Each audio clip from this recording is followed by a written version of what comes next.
안녕하세요, 올바람입니다. 태양광 얘기를 오늘도 해볼게요. 태양광은 처음에는 많이 시작할 때 관심 없으셨는데 요즘은 관심 갖는 분들이 하나둘씩 늘어가시는 것 같습니다. 산업이나 이렇게 기업을 공부하는 게 재밌습니다. 이게 재밌어요. 이거 계속 하다 보면. 그래서 무슨 퍼즐 맞추기 하는 것처럼 재밌습니다. 내가 모르는 지역이 이렇게 있으면 하나둘씩 이렇게 뭔가 내가 아는 것들을 하나씩 채워갈 때마다 전체적인 산업이 보이기 시작하면서 새로운 어떤 시각이 펼쳐지는 그런 재미가 있습니다. 아무튼 그렇습니다. 워렌 버핏도 투자한 태양광, 오늘은 미국의 태양광 산업에 대해서 정리해보는 시간을 한번 가져보겠습니다. 참고로 버크셔는 거의 버크셔 에너지를 가지고 있기 때문에 그 분야를 통해서 대부분의 투자가 이루어지고 있습니다. 태양광의 스케일에서 일단 보죠. 규모별로. 그래서 제가 레지덴셜이라고 말하고 뭐 CNI라 그러고 이제 유틸리티라 그러는 게 다 이거에 대한 내용입니다. 오늘로 인해서 처음 보시는 분들도 계실 텐데 전격 출력을 기준으로 세분화가 됩니다. 일단은 레지라고 주로 부르죠. 레지덴셜이라고 부르는 부분이 주거용이고, 그리고 산업 및 상업용이 있고 유틸리티용이 있습니다. 근데 주로 산업용은 얘기를 잘 안 하고 상업용을 주로 얘기합니다. 그래서 레지덴셜과 커머셜, 유틸리티 이렇게 세 개로 나눠볼 수 있죠. 출력 기준으로 볼 때 대략 주거용은 5에서 6kW 정도, 한마디로 10kW 이하이고, CNI는 10에서 250 정도, 1메가 미만까지를 포함합니다. 주로 이제 이 사이쯤에 놓여 있죠. 마지막으로 유틸리티는 거의 1메가와트 이상급을 얘기를 하고 있습니다. 당연하겠지만 이 스케일마다 왜 나눠봐야 되냐? 그거에 따라서 이 시장이 자체가 다릅니다. 전체 시장 자체가 다르기 때문에 접근 가능한 시장이 다르죠. 그래서 정책적으로도 그렇고 뭐 균등화 발전 원가라 그러죠. LCOE라 그러는데 이것을 통해서 전체적인 원가를 알 수 있는데, 점차 이제 탄소 포집을 요구하고 석탄이라든지 천연가스 쪽은 가격이 올라가고 이 태양광이나 풍력은 빠르게 떨어지고 있기 때문에 정책적인 인센티브도 포함됐지만 지금 그것이 없더라도 가격이 이 태양광 쪽이 더 싼 지역들이 많이 늘었습니다. 이제는 대량 생산으로 들어가고 성숙기로 들어가고 있기 때문에 이미 규모의 경제로도 보조금이 사라지더라도 2-3년 안에 충분한 경쟁력을 가질 거라는 얘기가 되고 있습니다. 근데 여기서 약간의 오류가 생길 수 있는 건 이 한국 시장과 비교하시는 분들도 계셨는데 발전 원가는 국가마다 다르고 지역마다 또 다릅니다. 때문에 단순하게 뭐 전체 글로벌 태양광 이게라고 보는 게 아니라 그 지역별로 세분화시켜서 나눠서 봐야 되고, 선진 시장인 미국이나 유럽, 중국과 비교하기에는 그 기준상 상당히 다릅니다. 그래서 중국과 미국 시장 기준으로 얘기를 드리는 거고, 오늘은 미국 시장에 대해서 알아보는 것이죠. 이 두 국가가, 중국과 미국이 세계 태양광 시장의 40%를 차지를 하고 있습니다. 때문에 정책적인 기준상 각 국가별의 메인 기업들을 어느 정도는 알고 있는 게 중요하다고 생각하고,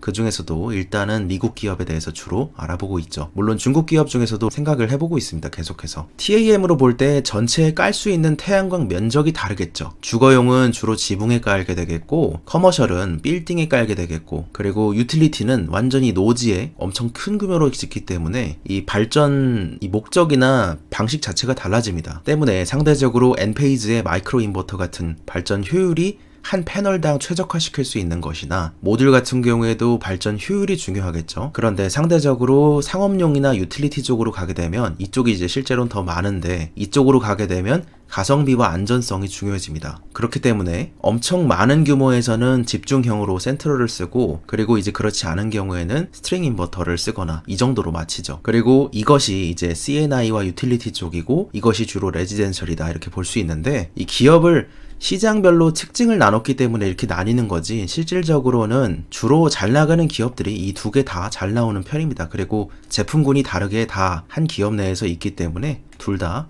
기업별로 볼 때는 큰 의미가 없습니다. 시장으로 볼 때 그런 것이죠. 그리고 원래 이쪽 유틸리티나 CI 쪽에서는 센트럴 인버터가 워낙에 많았는데 이쪽에는 스트링 인버터 쪽으로 시장이 꽤나 바뀌고 있습니다. 이 지점에 대해서는 제가 이제 워낙에 이전에 얘기했던 것들이 많아서 이제 넘어가도록 하겠습니다. 원가 구조상도 태양광 모듈이나 인버터가 차지하는 그 구조가 다릅니다. 그래서 주택용 원가 구조가 다르고 유틸리티 원가 구조가 다르게 책정이 되어 있죠. 때문에 이런 차이가 발생할 수밖에 없습니다. 주거용 쪽이나 유틸리티 쪽이나 이런 식으로 차이가 있음을 알 수 있었죠. 그리고 여기에 밸런스 오브 플랜트라고 되어 있는데 이거는 BOP라고 부릅니다. EPC는 엔지니어링하고 이거 건설하는, 그러니까 실제로 개발업체, 예를 들어서 퍼스트 솔라 같은 그런 기업이 이제 설치하는 것을 말하는 것이고, 이 BOP는 발전 장치들을 제외하고 에너지를 전달하는 데 필요한 발전소의 구성 요소들이 있습니다. 예를 들어 이런 식으로 접속반이나 변압기나 계량기나 송변전 시설이 있을 텐데, 그리고 뭐 모니터링 기기들도 있을 수 있죠. 그런 것들이 여기서 얘기되어지는 것입니다. 이거는 이제 짧게 넘어갈 자료인데 너무 복잡할 것 같아서 일단은 짧게 넘어갈 거고요. 올해 보고된 미국 내의 주요 유틸리티 스케일의 태양광 프로젝트별 리스트입니다. 이 제미니 프로젝트 같은 경우에는 제일 규모가 크고 1위에 있죠. 여기는 미국 최대의 태양광 솔라팜 프로젝트입니다. 솔라팜이라는 게 그러니까 한마디로 뭐 농장처럼 비유를 한 것인데, 재생에너지에 워낙에 가격이 낮아져서 균등화 발전 원가가 낮아져 있는 상태이기 때문에 그 자체로도 상업성이 있다는 것을 이것에서 찾으실 수 있겠죠. 이게 어느 정도로 큰 거냐면은 이게 179MW짜리입니다. 라스베가스 북쪽에 있는 그런 유틸리티 팜인데, 이 정도가 이제 4배 정도가 있는 것이죠. 3.9배에서 3.8배 정도가 있는 것이죠. 그래야 이 정도입니다. 제미니 프로젝트가 그 정도인데, 그러니까 얼마나 큰 건지 한눈에 보셔도 알 수 있겠죠. 대략 이거에 사진 다 안 잠겨 있지만 이것의 4배 정도 되는 것이니까요. 근데 이제 디벨로퍼와 PPA가 있습니다. 여기에 대해서는 디벨로퍼는 아까 말씀드렸듯이 전체적인 EPC나 유지보수까지도 하는 이런 쪽을 주로 말하는데, PPA는 구매자라고 생각하시면 됩니다. 개발회사, 주로 이제 퍼스트솔라 같은 게 있죠. 퍼스트솔라는 모듈 회사로도 많이 알고 계시는데, 원래 이 개발회사를 하다가 모듈 쪽으로 이제 수직적으로 늘린 것이죠. 밸류체인을 늘렸습니다.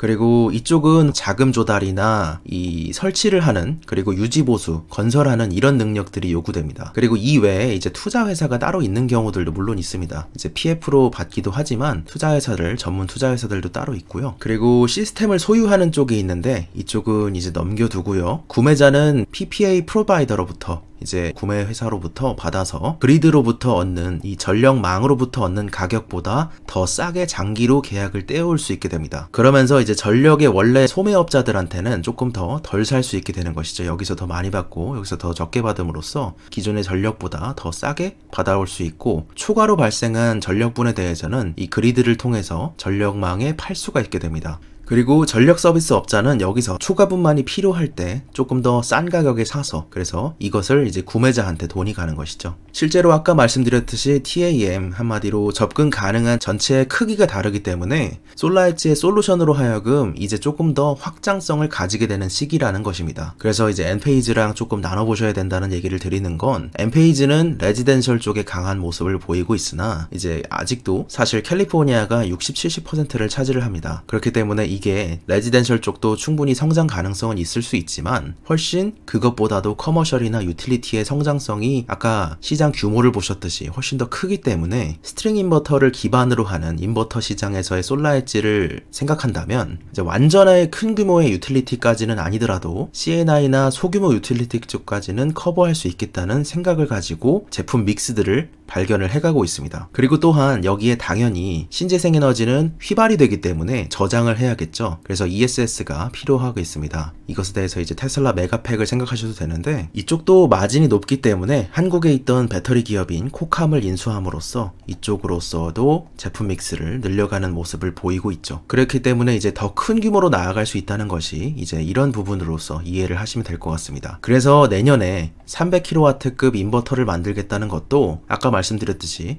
10kW급은 레지덴셜입니다. 그런데 이제 CNI급을 만들겠다는 것이고, 이것이 이제 솔라엣지의 실적 분석에서 말씀드렸던 및 배경을 지금 부가 설명을 드리는 겁니다. 미국의 태양광 시장을 얘기할 때는 일단 첫 번째로 주 정부 단위에서 힘쓰는 RPS 대책이 있습니다. 신재생에너지 의무 할당제인데요. 이렇게 전력 소매 사업자가, 리테일러가 재생에너지를 일정량 이상 구매해야 하는 그러한 정책입니다. 이제 흥미로운 것은 이게 각 주정부마다 강화가 되고 있는 그러한 모습을 볼 수 있습니다. 실제로 생각보다 빠르게 이 RPS 대책들이 강화되고 있죠. 이번 대선에서도 주민선거 때 여러 주의 에너지 이니셔티브가 투표로 붙여졌습니다. 그런데 뭐 얘기는 많이 나오진 않았었죠. 근데 이 태양광 쪽에 관심 있는 분들은 이 내용도 아마 접하셨을 것 같습니다. 콜로라도와 미네소타, 네바다와 오하이오, 위스콘신이 그 주인공이었는데, 각자의 지역 사정에 맞게 투표를 자잘한 것들도 했고 큰 것들도 했습니다만, 그 중에 네바다주 같은 경우는 네바다의 RPS 목표를 2030년까지 50%로 높이는 계획에 대해서 찬성하는 투표가 맞춰졌습니다. 그 결과 이제 네바다는 나중에 말씀드리겠지만 MV 에너지라 그래서 버크셔에서의 에너지에 여기 자회사가 큰 자회사가 있는 지역입니다. 그 좀 흥미로운 지역인데 2017년 기준으로 2025년까지 25%의 RPS를 요구했으나 이번에 개정을 마치게 되고 이것이 끝까지 가게 돼서 통과가 된다면 2030년까지 50%로 보다 강화되는 것입니다. 또한 미국의 태양광을 이끄는 두 번째 팩터로서 볼 수 있는 것은 기업들의 R100 공약이라고 할 수 있습니다. 기업이 이제 기업을 활동하는데 필요한 전력의 100%를 재생에너지로 공급하는 겁니다. 여기서 이제 그러면 모든 기업들이 다 발전소를 지어야 되냐? 그것은 아니고 이 PPA로 아까 말씀드렸듯이 그런 구매를 해오는 것도 포함이 되고 전력 인증서를 받아오는 것도 이것으로 인정을 다 해줍니다. 직접 계약 외에도 다 인증을 해주기 때문에 이 재생에너지 쪽에 돈을 내라는 것이죠. 근데 기업이 기업 활동을 할 때 이게 세계적인 기업들이 미국에 많고 그렇기 때문에 아무래도 경영상의 리스크를 줄이려는 쪽으로 생각을 해본다면 글로벌 기업으로서 세계적인 그 합의상 유럽 수준의 환경 수준을 따라갈 수밖에 없다는 점입니다. 그런데 예시로 보자면 애플이나 마이크로소프트, 페이스북, 구글 같은 데들도 재생에너지 비중을 높일 수밖에 없게 되고 이름에 따라 얼마 전에 여러분들이 잘 아시다시피 테슬라가 LG화학의 탄소 배출량 자료를 공개하라 이렇게 얘기했던 것도 이러한 전체적인 흐름의 일부라고 볼 수 있겠죠. 그래서 이게 어느 정도로 가게 되냐면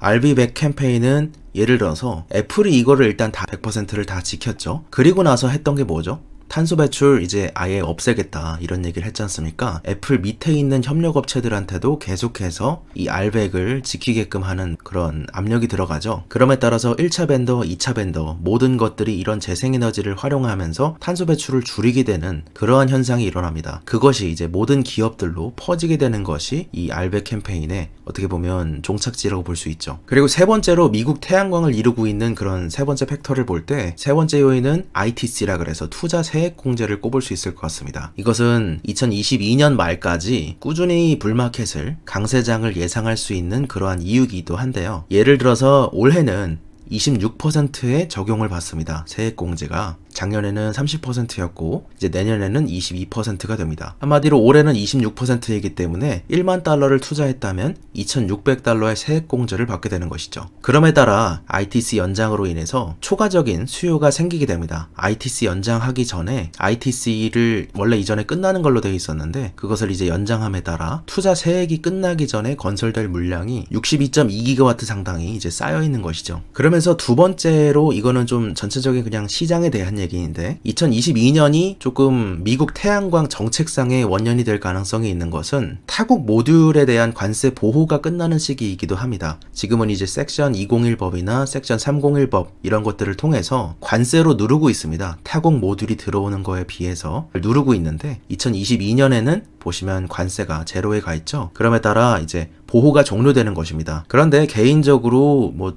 이것 때문에 뭐 JA 솔라라든지 캐네디안 솔라라든지 이런 데들이 한 14.7%의 관세를 받고 지금은 있는 상황인데 중국 쪽에 생각을 하신다면 뭐 이거랑은 상관이 크게 없다고 봅니다. 왜냐면은 중국 내의 성장과 유럽향 매출로도 꽤 파이가 크기 때문입니다. 그리고 중국 쪽으로 보면은 따로 시장을 놓고 봐도 충분히 잘 되는 시장인 것이 올해 보면은 경기 부양을 하겠다는 일환으로서 태양광 건설을 늘리고 있습니다.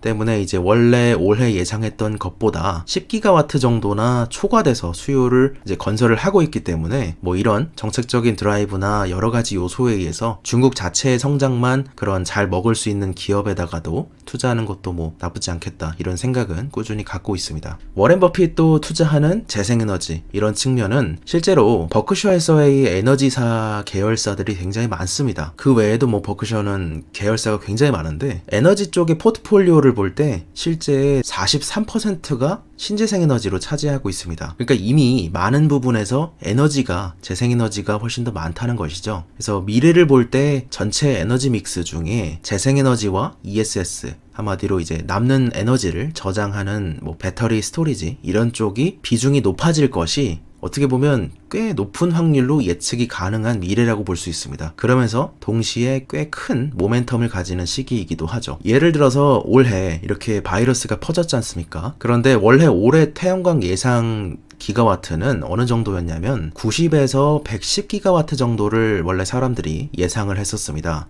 그런데 지금 바이러스가 터졌으면 이것이 줄었을까 해야 되는데 지금은 120에서 140 정도 기가와트가 될 것임을 예상이 받고 있습니다. 그러니까 발전 원가가 낮아지고 전국 각지에 영향을 끼칠 수 있는 인프라 정책으로서 이 신재생에너지 투자라는 게 꽤나 유효하기 때문에 한마디로 재정정책을 씀에 있어서 더 많은 지역에 더 많은 사람에게 영향을 미치기 때문에 지금 매력이 조금 더 있다고 보이는 요소이기도 합니다. 그리고 마지막으로 버핏 얘기를 조금 더 하자면 버핏은 이제 퍼시피와 미드와 그리고 NV 아까 말씀드렸던 네바다 이쪽과 그리고 리뉴어블 완전하게 재생에너지만 활용하는 이런 쪽을 기점으로 재생에너지의 목표를 계속해서 높여가고 있는 시점입니다. 태양광에 대해서는 이전까지 11개를 다뤘었고 지금 이것까지 추가하게 되면 12개가 될 것 같습니다. 이렇게 한번 쭉 보려고 모아보니까 썸네일 스타일도 굉장히 많이 바뀌었다 싶긴 합니다. 오늘은 미국 태양광 시장에 대해서 한번 정리해본 시간이었습니다.